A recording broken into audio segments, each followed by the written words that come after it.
सुप्रभात सभी छात्र छात्राओं, अभिभावकगण और बाल साधना विद्यालय परिवार से जुड़े हुए सभी प्रबुद्ध बुद्धिजीवी और सम्मान के योग्य नागरिक बंधु। बाल साधना विद्यालय परिवार यहाँ के संस्था प्रधान और निर्देशक महोदय हमेशा अपनी पाक छवि, छात्र हित, अनुशासन और संस्कार रूपी पीढ़ी के निर्माण में अग्रिम पंक्ति में रहा है। मैं अनिल कुमार एसएसटी विषय से अध्याय नंबर 3 और पाठ संख्या 8 की इस ऑनलाइन क्लास में आपका हार्दिक इस्तकबाल करता हूँ, अभिनंदन करता हूँ और कोरोना जैसी वैश्विक महामारी में परमपिता परमेश्वर से आपके परिवार की स्वस्थता और उन्नति की कामना करता हूँ। छात्रों, आज हमारा जो मुख्य टॉपिक है वो टॉपिक जो एक उदारवादी और उग्रवादी जो विचारधारा स्वतंत्रता आंदोलन से पहले विकसित हुई उसके बारे में हम अध्ययन करेंगे। आज महीने का अंतिम दिन 31 मई को हम लगभग तीसरा चैप्टर पूरा करने जा रहे हैं। केवल 2 क्लासें और होंगी, तो आप इसे अच्छी तरीके से 3 लेसनों को तैयार करेंगे। लगभग 14-15 नंबर का टॉपिक आपका तैयार हो जाएगा। तो हम अब टॉपिक को शुरू करते हैं और हमारा पहला टॉपिक है उदारवादी और दूसरा टॉपिक है उग्रवादी और तीसरा टॉपिक है गांधीवादी। 1885 ईस्वी के अंतर्गत ब्रिटिश अधिकारी एओ ह्यूम के द्वारा भारतीय राष्ट्रीय कांग्रेस की स्थापना का श्री गणेश किया गया। योमेश चंद्र बनर्जी इसके प्रथम अध्यक्ष बने और दादा भाई नौरोजी ने इसे राष्ट्रीय कांग्रेस शब्द से विभूषित किया था। 1885 से लेकर राष्ट्रवादी कांग्रेस की 1905 तक जितने भी राष्ट्रवादी नेता रहे वो नरमपंथी रहे। उनको आप नरमपंथी कह सकते हो, उनको आप उदारवादी कह सकते हो, उनको आप सहनशीलतावादी कह सकते हो, उनको आप एक साधारण जीवन शैली के रूप में जीवन यापन वाले लोग कह सकते हो। इन लोगों की विचारधारा थी वो साधारण मार्ग की थी। इन लोगों के प्रमुख कार्यों में जो प्रथम कार्य था वो ब्रिटिश सरकार के प्रति निष्ठा रखना था। इनका मानना था ब्रिटिश सरकार जो है वो भारत के उज्जवल भविष्य के प्रति समर्पित है और हमें उनके कार्यों में क्या रखनी चाहिए, निष्ठा करनी चाहिए। विरोध और बगावत को ये नहीं मानते थे, विरोध व बगावत को स्वीकार नहीं करते थे। इनका मानना था कि अगर हम उनमें निष्ठा रखेंगे, विश्वास रखेंगे तो हमारे आगे चलकर कार्य हैं वो अच्छे संपन्न होंगे। अपनी जितनी भी मांगे उनको प्रतिवेदन और प्रार्थना पत्र से रखना। जो भी अपनी मांग है उनको किसके माध्यम से रखना है, प्रतिवेदन व प्रार्थना पत्रों के माध्यम से रखना है। यानी प्रतिवेदन और यहाँ प्रार्थना पत्रों का मतलब क्या है, कोई भी अगर विचारधारा है, परंपरा है, उस विचारधारा को केवल आपको लिखित रूप में देना है, उससे ही आपका सुधार होगा, ऐसा इनका मानना था। इनकी अभिव्यक्ति का एक साधारण तरीका था, भाषण व लेखों के माध्यम से ये अभिव्यक्त करते थे किसी बात को। भाषण व जो लेख थे उन लेखों के माध्यम से किसी बात को प्रस्तुत करना इनका तरीका था, इनकी अभिव्यक्ति का माध्यम था। इनका मानना था कि हम किसी मंच से या किसी आलेख के माध्यम से लिखित रूप से अगर ब्रिटिश सरकार के सामने कोई व्यक्त करते हैं वो उस पर जरूर विचार करती है। इनका मानना था कांग्रेस को एक सहयोगी संगठन के रूप में विकसित कर आपस में एक दूसरे का परिचय करवाना। कांग्रेस को ये अंग्रेज विरोधी संगठन न बनाकर कांग्रेस एक सहयोगी संगठन है इनकी नज़र में, और सहयोगी संगठन में जितने लोग जुड़ते हैं, इस संगठन में जितने लोग आते हैं, उनका आपस में क्या करवाना, परिचय करवाना, संबोधन करवाना और आपस में उनको जोड़ना था। उदारवादी व्यवस्था का कहना था कि कोई भी विकास है वो कर्मिक होना चाहिए। कर्मिक का मतलब होता है क्रमबद्ध रूप से। अगर आप किसी चीज़ को एक साथ प्राप्त करते हो तो वो चीज़ न तो आपके महत्व के लिए अच्छी रहेगी और न उसके परिणाम अच्छे होंगे। इसलिए कार्मिक सुधार को महत्वपूर्ण स्थान देते थे। जितने भी लोग नरमपंथी थे, उदारवादी थे, सहनशीलतावादी थे या साधारण मार्गी जो लोग थे, ये साधारण मार्गी जो लोग हैं वो इस विचारधारा में अपना बात रखते थे। अब यहाँ बात आती है कि प्रमुख उदारवादी नेता कौन कौन थे। तो सबसे पहला जो उदारवादी नेता था दादा भाई नौरोजी था, और दादा भाई नौरोजी को भारत का क्या कहते हैं, वर्ध पितामह है कहा जाता है। इसको क्या कहा जाता है, वर्ध पितामह कहा जाता है। इसने कौन सी पुस्तक लिखी थी, रस गुप्तार नामक पुस्तक लिखी थी, और ये कौन सी भाषा की पत्रिका थी, गुजराती भाषा की ये पत्रिका थी। इन्होंने एक अखबार निकाला था, वॉइस ऑफ इंडिया नामक जो अखबार है, वो अखबार भी किसके द्वारा निकाला गया था, दादा भाई नौरोजी के द्वारा निकाला गया था। और ये दादा भाई नौरोजी उदारवाद के प्रथम सर्वोच्चतम सीढ़ी के नेता थे। दूसरे नेता उदारवाद के थे जिनके बारे में कल भी मैंने आपको बताया था, सुरेंद्र नाथ बनर्जी थे। सुरेंद्र नाथ बनर्जी को भारत का क्या कहा जाता है, बेताज बादशाह कहा जाता है। और ये पहले व्यक्ति हैं जिन्होंने, भारतीय हैं जिन्होंने आईएएस की परीक्षा उत्तीर्ण की थी। पहले व्यक्ति हैं जिन्होंने आईएएस की परीक्षा उत्तीर्ण की। पूछा जाता है कि प्रथम व्यक्ति कौन है जिन्होंने आईएएस की परीक्षा उत्तीर्ण की। प्रथम व्यक्ति कौन है जिन्होंने आईएएस की परीक्षा उत्तीर्ण की। बच्चों ये आईएएस क्या होती है, अखिल भारतीय सिविल सर्विसेज होती है, सबसे बड़ी नौकरी जिसमें आप कलेक्टर वगैरह आते हैं। तो ये पहले व्यक्ति थी। तीसरे उदारवादी जो है वो है गोपाल कृष्ण गोखले। ये गोपाल कृष्ण गोखले हैं, वो पहले व्यक्ति हैं जिसने बुनियादी शिक्षा पर जोर दिया।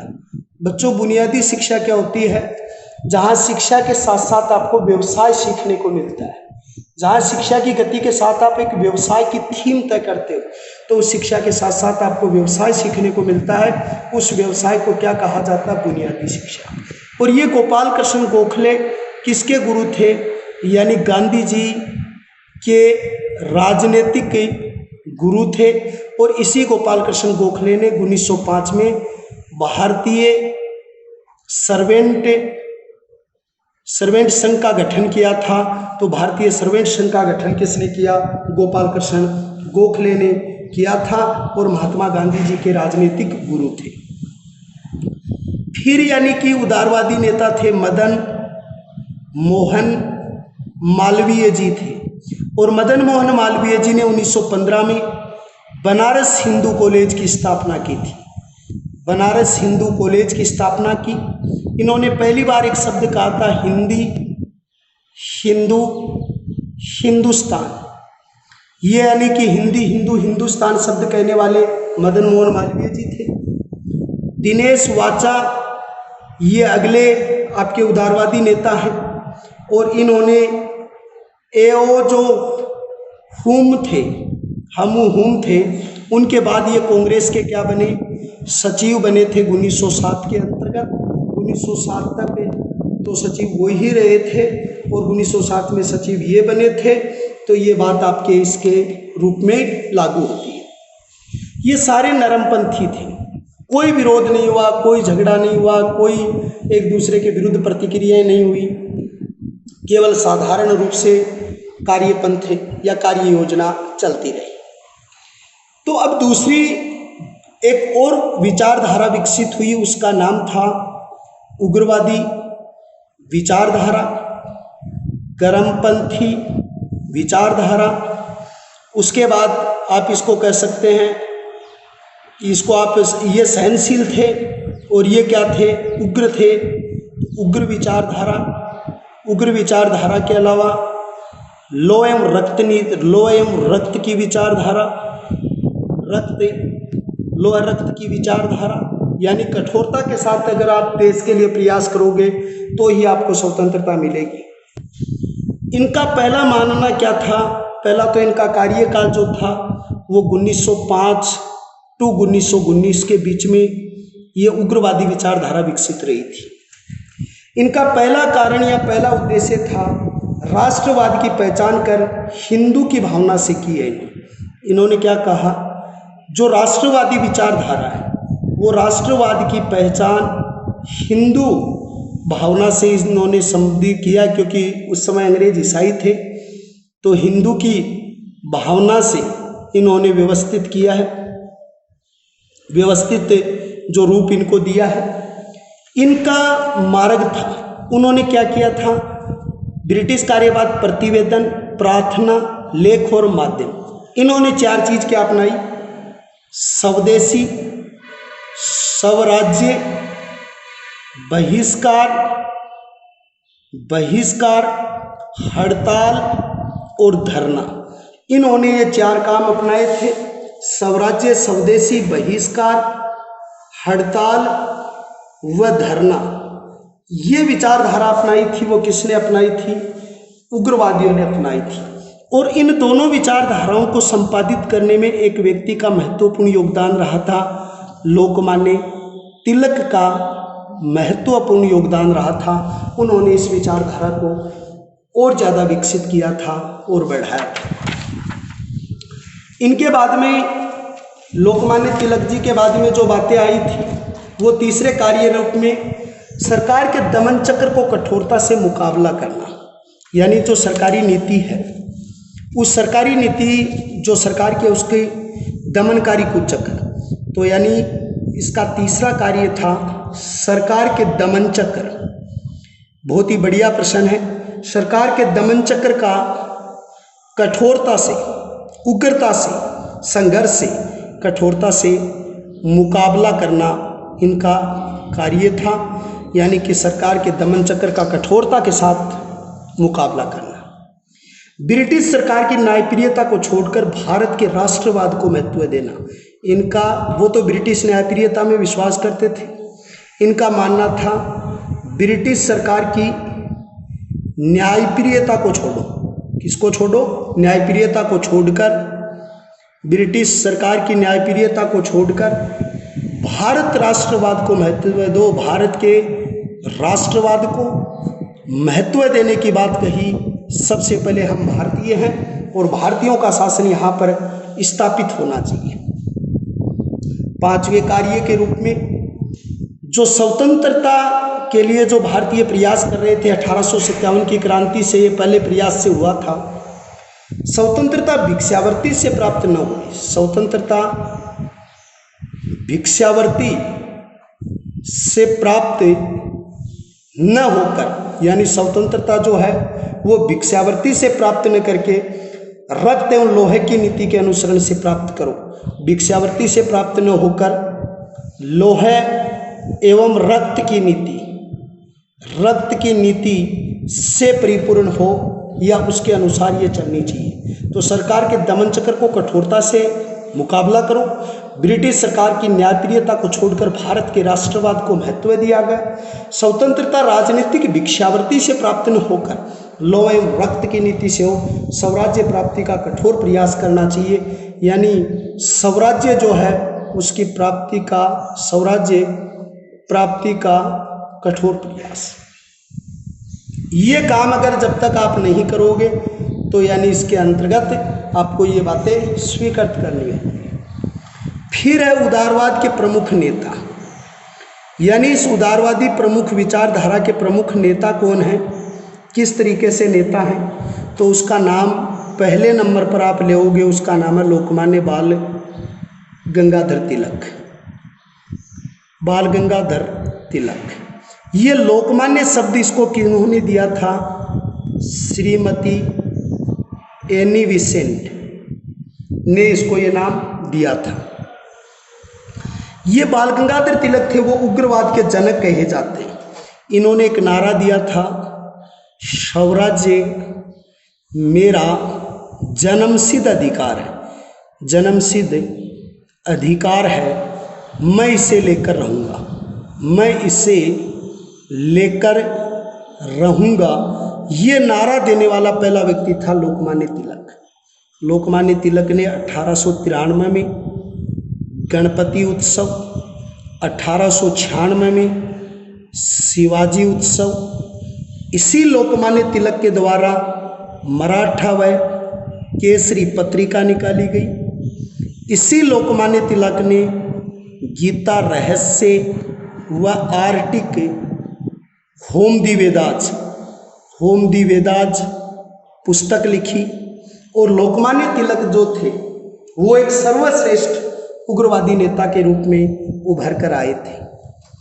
इनके दूसरे सहयोगी जो थे, उस दूसरे सहयोगी का नाम था विपिन चंद्र पाल। ये जो विपिन चंद्र पाल थे, इन्हें तिलक का सेनापति कहा जाता है। इसे तिलक का सेनापति कहा जाता है या तिलक के सेनापति के रूप में इनको माना जाता है। इसी विचारधारा से जुड़े हुए अगले नेता हैं वो अरविंद घोष हैं। और अरविंद घोष जो हैं वो अरविंद घोष वंदे मातरम पत्रिका निकाली थी। कौन सी पत्रिका?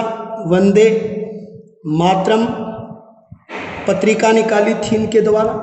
और वारिंद घोष ने युगांतर नाम की पत्रिका निकाली। वारिंद घोष ने युगांतर नामक पत्रिका निकाली। युगांतर नामक पत्रिका उनके द्वारा निकाली गई थी। कहा जाता है कि अगले जो इनके सहयोगी रहे थे वो लाला लाजपत राय थे।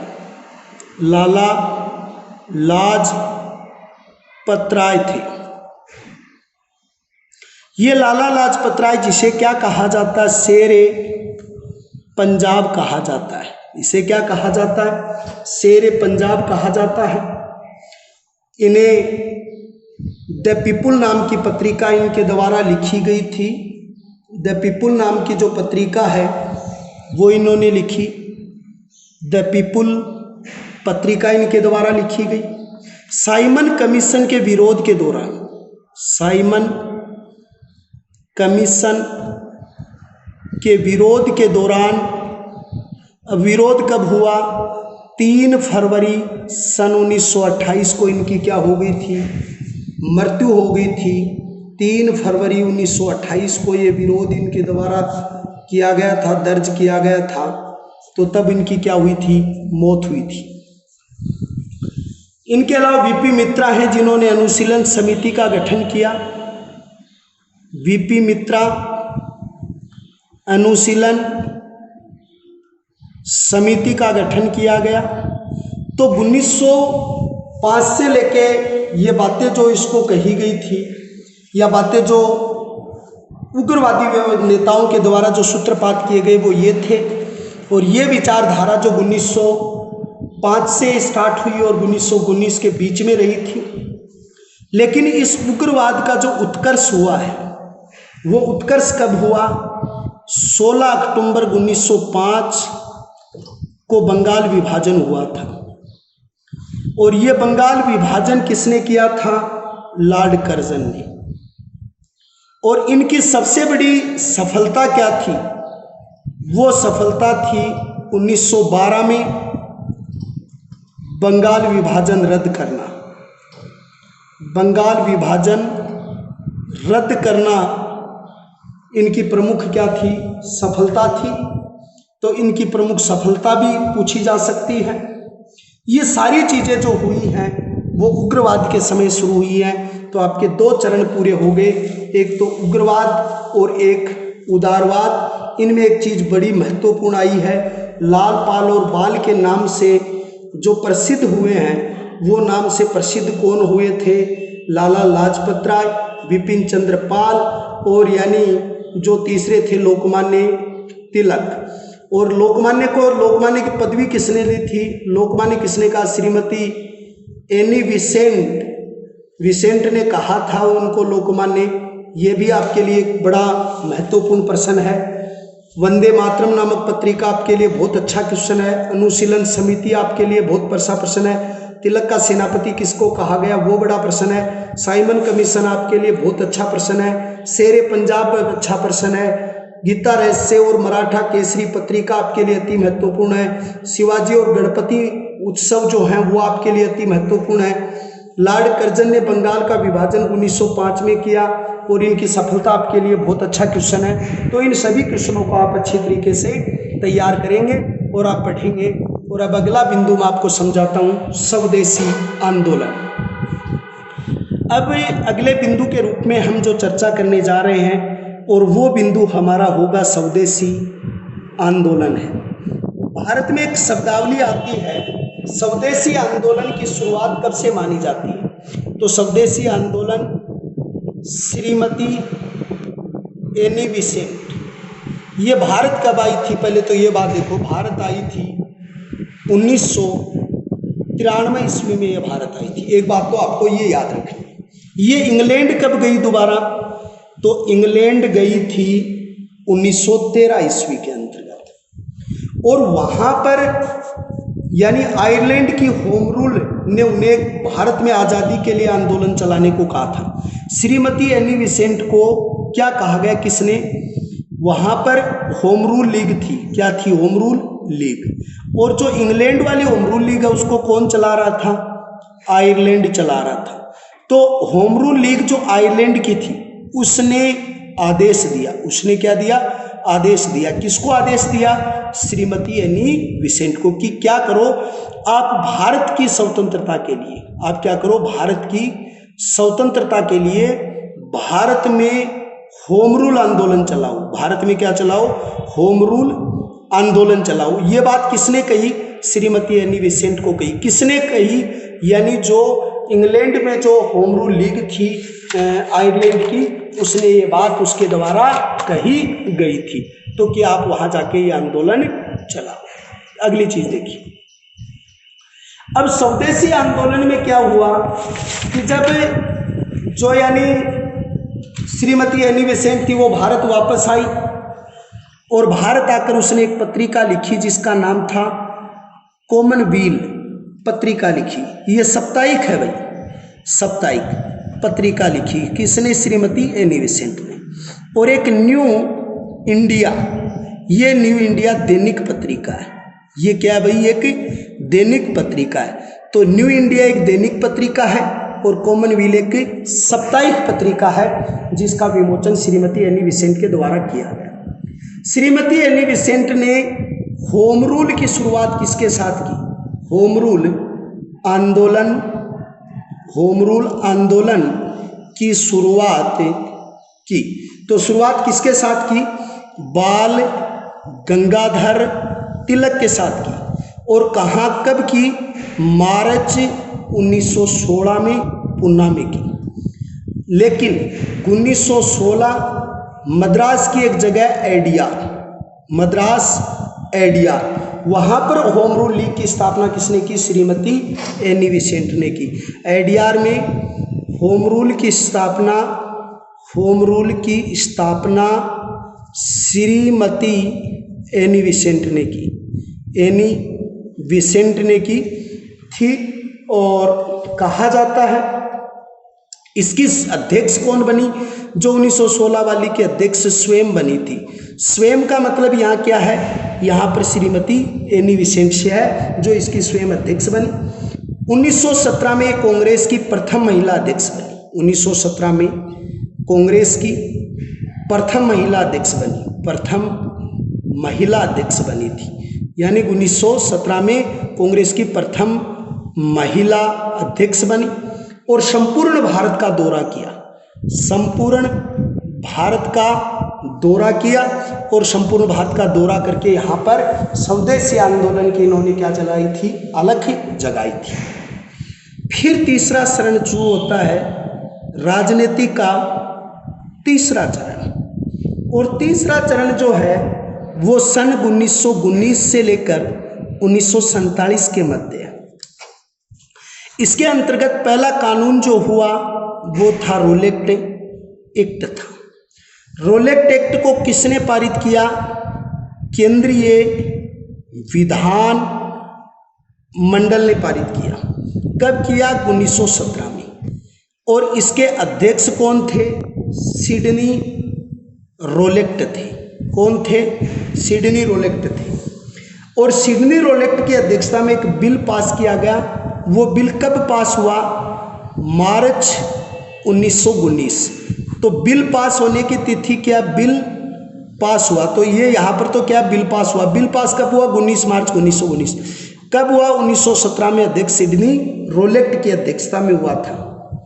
और यहाँ पर इससे एक कानून कहा गया काला कानून। और इस विधेयक को क्या कहा गया?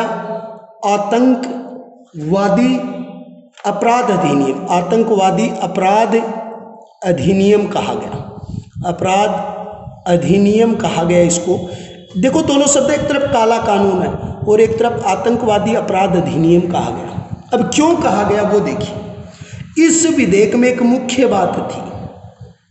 और इस विधेयक में मुख्य बात क्या थी कि उस समय के जितने मजिस्ट्रेट थे, उस समय जो न्यायिक अधिकारी थे, मजिस्ट्रेटों को ये अधिकार, अब ध्यान से सुनना, लिखने वाली बात नहीं है, इन मजिस्ट्रेटों को ये अधिकार दिया गया कि वह किसी भी व्यक्ति को संदेहास्पद, कौन सी स्थिति में? संदेह होने पर गिरफ्तार कर सकते हैं, सजा दे सकते हैं, मुकदमा चला सकते हैं। यानी 3 प्रावधान, सजा, जेल और मुकदमा।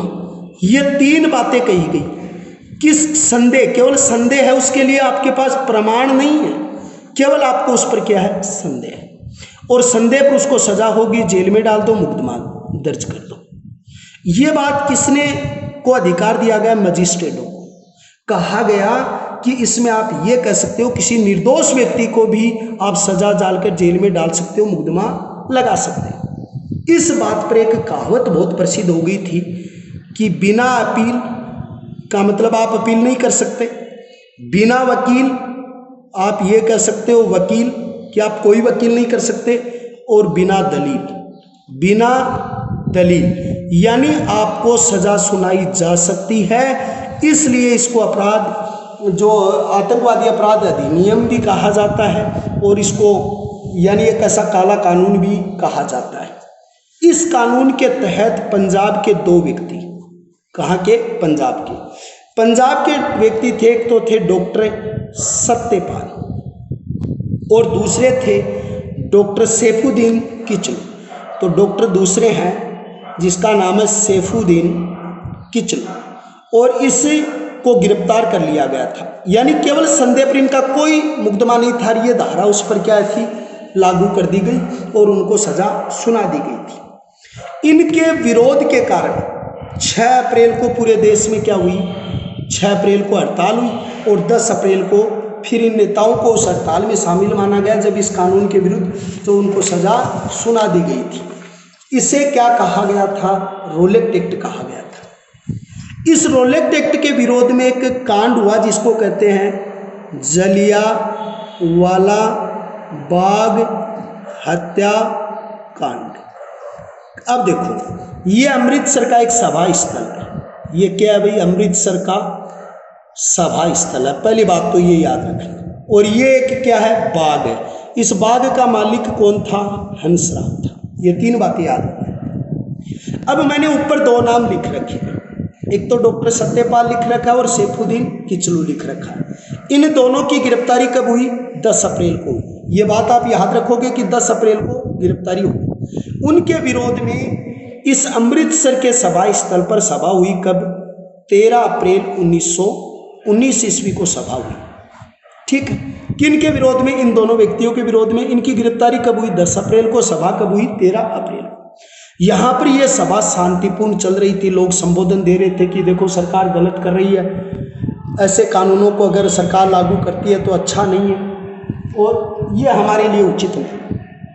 अब क्या हुआ कि उस समय अंग्रेज अधिकारी थे जनरल डायर, और जनरल डायर को ये जो सूचना थी वो किसने दी थी? एक उसका पुलिस अधिकारी था, उसने जनरल डायर को ये सूचना दे दी कि वहाँ पर सजा हो रही है। जनरल डायर ने क्या किया, उस शांतिपूर्ण सम्मेलन पे अन्नाधुन क्या चला दी, गोलियां चला दी। अब उनमें अलग अलग रिपोर्ट है। अगर वास्तविक रिपोर्ट माने तो ये है कि 3000 व्यक्ति तो घायल हो गए और 1000 व्यक्ति मर गए। अगर सरकार की माने तो 379 व्यक्ति मर गए और 1000 व्यक्ति क्या हो गए, घायल हो गए। और इस बाग का उसी नाम से जलियांवाला बाग हो गया। ये जो अमृतसर सभा थी वो उसी दिन से इसका नाम बदल गया और नाम बदल के इसका नाम जलियांवाला बाग हत्याकांड के नाम से इसको संबोधित कर लिया। इस घटना से प्रभावित होकर आपके एक साहित्यकार थे रविंद्रनाथ टैगोर, और रविंद्रनाथ टैगोर को अंग्रेजों ने एक पदवी दी थी और उस पदवी का नाम था सर की पदवी। उस सर की पदवी को लौटा दिया। एक और व्यक्ति थे जिसका नाम था शंकर नायर, और शंकर नायर उस समय किसके सदस्य थे, गवर्नर परिषद के सदस्य थे। इस शंकर नायर ने उस गवर्नर परिषद से भी क्या दे दिया था, इस्तीफा दे दिया था कि भाई हम नौकरी नहीं करेंगे। इस प्रकार सरकार की ये गलती है। 19 अक्टूबर सन 1919 को ब्रिटिश सरकार ने भारतीयों को संतुष्ट करने के लिए कमेटी का गठन किया, हंटर कमेटी। और हंटर कमेटी ने इसको लॉलीपॉप के नाम से एक ठंडे बस्ते में डाल दिया और इसको एक केवल नाममात्र की जांच करके इस अध्याय को क्या कर दिया था, बंद कर दिया। इसलिए ये अध्याय आगे के इतिहास के लिए किसी प्रकार से नहीं चल पाया। तो इसे जलियांवाला बाग हत्याकांड कहते हैं। और ये ऊपर जो घटना थी वो रूल एक्ट थी। जैसे न अपील न दलील वाला, काला कानून, आतंकवादी कानून, सैफुद्दीन और सतपाल, ये बड़े कंपटीशन के क्वेश्चन हैं। उसी तरीके से हंटर कमेटी, अमृतसर, 13 अप्रैल, ये भी बड़े कंपटीशन के क्वेश्चन भी हैं और वैसे प्रभावी रूप से भी आपको इसके अंतर्गत पढ़ने पड़ते हैं। तो आज का टॉपिक ये था। कल वाले टॉपिक में हम आपको पढ़ाएंगे खिलाफत आंदोलन। सभी मेरे हृदयगत जो इस संस्था परिवार के आदर और सम्मान करने वाले सभी छात्र छात्राएं और अभिभावकगण हैं, वो इन बातों को बहुत अच्छी तरीके से फॉलो करेंगे और इसे शेयर करेंगे, सब्सक्राइब करेंगे, अच्छे लोगों तक इस मेरी क्लास को पहुंचाएंगे। और मैं सभी बच्चों को ढेर सारी शुभकामनाएं और विद्यालय परिवार की ओर से आशीर्वाद देता हूं और आप अपने निहित उद्देश्यों में सफल हो। विद्यालय परिवार के साथ इसी तरीके से आपका प्रेम और सहयोग बना रहे। कल तक के लिए विदा होते हैं। कल 1 जून को खिलाफत आंदोलन, असहयोग आंदोलन और सविनय अवज्ञा आंदोलन के साथ में एक बार फिर उपस्थित होऊंगा। उसके साथ साइड तीसरे पार्ट का कोई थोड़ा बहुत हिस्सा होगा, बाकी लगभग चीज़ें हो जाएंगी। तब तक के लिए हम आपसे विदा चाहते हैं, इस्तकबाल चाहते हैं, नमस्कार करते हैं और कल फिर मिलते हैं।